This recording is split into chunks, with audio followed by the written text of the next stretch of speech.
នេះជាវីដេអូពីការដំឡើងម៉ាស៊ីន KN900 គ្រឿងបន្លាស់រួមមានដង្គៀបសម្រាប់ដាក់ប៉ាឡេត ថាសប៉ាឡេត ពែងបឺតខ្យល់ទំហំ30សង់ទីម៉ែត្រ ពែងបឺតខ្យល់ទំហំ14សង់ទីម៉ែត្រ សារធាតុសម្អាតកៅចំនួន1ធុង កៅសម្រាប់សាកល្បងទម្ងន់2ផោន សារធាតុលុបកៅចំនួន1ដប ធុងសម្រាប់បញ្ចេញកៅចំនួន1និងកញ្ចប់គ្រឿងបន្លាស់ចំនួន1ការដំឡើងអេក្រង់ Touch Screen ដោះវិញនៅផ្នែកខាងក្រោយនៃអេក្រង់ចេញរួចភ្ជាប់និងដំឡើងវាទៅលើដង្គៀបអេក្រង់ឲ្យបានរឹងមាំដំឡើងដៃត្រួតថាអក្សរ T ហើយរឹតបន្តឹងវីសឲ្យបានរឹងមាំជាមួយតួម៉ាស៊ីនការដំឡើងនិងភ្ជាប់ថាជាមួយជើងទ្រដោះវីសសម្រាប់រឹតថាសចេញជាមុនបន្ទាប់មកដាក់ថាឲ្យត្រឹមត្រូវរួចដំឡើងនិងរឹតបន្តឹងវីសសម្រាប់ចាក់សោថាសឲ្យបានរឹងមាំ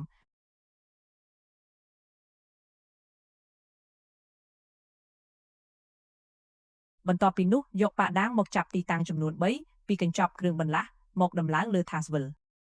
ភ្ជាប់ខ្យល់ចូលម៉ាស៊ីននិងដំឡើងធុងកៅសម្រាប់សម្អាតដំឡើងប្រព័ន្ធផ្គត់ផ្គង់ថាមពលអគ្គិសនីនិងតភ្ជាប់ខ្សែភ្លើងប្រភេទ4ខ្សែឲ្យបានត្រឹមត្រូវភ្ជាប់បំពង់ពុម្ពកំទេចធូលីខ្នាត150លីចូលម៉ាស៊ីនដំឡើងឧបករណ៍ត្រួតពិនិត្យល្បឿនបង្កើននិងបន្ថយល្បឿនសម្រាប់ប្រព័ន្ធកាត់គែមរបៀបដំឡើងគែមអ៊ុតដាក់គែមលើថាសហើយទាញដាក់បញ្ចូលឲ្យឆ្លងកាត់ផ្ទាំងដឹកនាំ walking board រហូតដល់ផ្នែកកាំបិតកាត់កែតម្រូវកម្រិតកម្ពស់នៃផ្ទាំងដឹកនាំ walking board ឲ្យខ្ពស់ជាងខ្សែអ៊ុតគែមប្រហែល 0.5 លីកែតម្រូវកម្រិតកម្ពស់នៃរន្ធរាងអក្សរ U ឲ្យខ្ពស់ជាងទទឹងរបស់ខ្សែអ៊ុតគែមប្រហែល 0.5 លីកែតម្រូវគម្លាតរវាងផ្នែកខាងលើនិងខាងក្រោមនៃកង់បិទស្រទាប់ laminating wheel ឲ្យខ្ពស់ជាងខ្សែអ៊ុតគែមប្រហែល 0.5 លីបើកគម្របធុងកៅហើយដាក់កៅចូលនិងកម្ដៅឲ្យកៅក្ដៅ hot melt adhesive ចូលទៅក្នុងធុង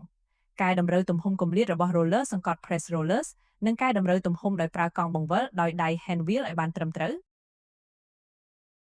បើក switch សោ key switch ផ្ទាំងបញ្ជា control panel switch ដំណើរការទំនេរ idle switch ប្រើសម្រាប់បញ្ជាការចាប់ផ្ដើមនិងបញ្ឈប់ដំណើរការម៉ាស៊ីន switch បញ្ចេញកៅ discharge glue switch ប្រើសម្រាប់បើកដំណើរការម៉ាស៊ីនប៊ូតុងបន្ថែមឬបន្ថយល្បឿនបិទគែម add ceiling speed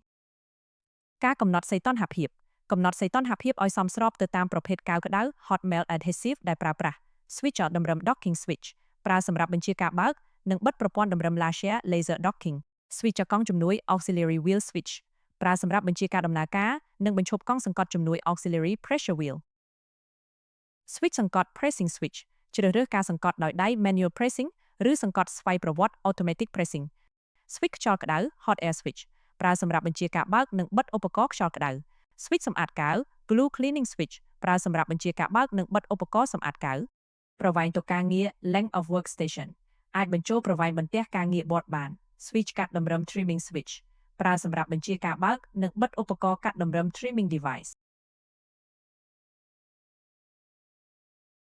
ការកំណត់ល្បឿនកង់តម្រឹម profiling wheel អាចកែតម្រូវល្បឿនដំណើរការបាន